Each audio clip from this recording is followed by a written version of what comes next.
Hello everyone and welcome to another episode of Diablo 3 Basics. Here with Crippy, and I'm going to tell you what you should do right after you create a game. So there are a few settings I think you need to change before you even get started. And I'm going to go hit a mob real quick just so I can give you a few examples of these. And I'm going to mouse over my skills real quick before I use them to help you give a better understanding once I start changing some settings. So I have a skill called Fist of Thunder. It generates spirit. It attacks pretty fast apparently, and it can knock enemies back. Then I have a basic attack. I just swing with my melee weapon.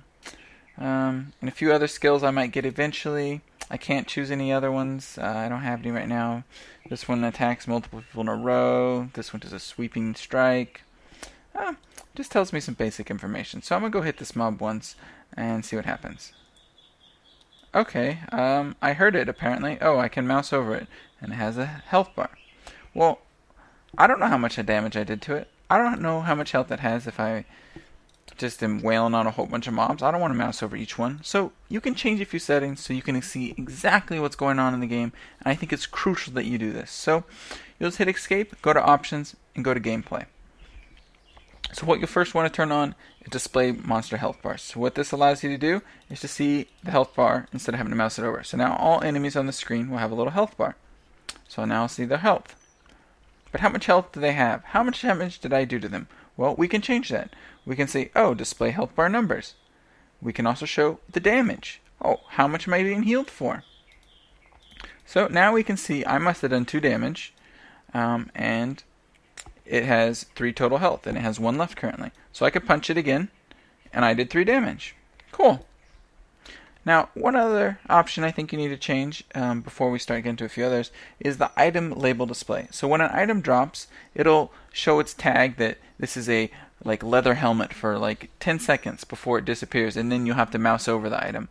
I think it's crucial that you have them on, so if you're running around and fighting in one area for more than 10 seconds and you come wandering back, that you're able to see all the items. Because sometimes fights might take a while and you have to kite around and you might not be able to pick up your item right away. So you should put it on push to toggle. That way the item is always displayed, so when you come walking back over the area after a minute of fighting, all the items will be there on the ground. Okay, so another thing you need to turn on is show advanced tooltips. So earlier you saw, well, this attack just did a rapid series of punches. Well, now you can see it does 110% weapon damage. Oh, this one does 2 to 3. The other skills I had looked at earlier, well, they tell me a little bit more. It does it in a straight line for 25 yards after a 3rd hit. This one does a few other things. Pretty exciting. It tells you exactly what you're going to do. And I think this is crucial that you know to help maximize your character. And the last thing is that I want to change is important to character customization. So we couldn't change any other skills other than these 3 on this left click. Well, I might want other skills on my left click later. Well, we can do this. By default, they don't want you to. What we do is we turn on elective mode. This gives you free choice of your character. So now when I go to my skills tab and I want to change my skills, I can select through all my skills. They're not activated yet, but if they were, I could click on lashing tail kick and choose that on my left click, or wave of light. I'm not restricted anymore to any of these primary skills. As you can see, as you level up, you open up more skill slots. Well, I would only be able to get a defensive slot in this slot over here if I didn't allow elective mode. Well, I might want offensive abilities, or all offensive abilities, because some fight might not need me to have defensive skills. So it's important that you turn on those few settings that I just recommended.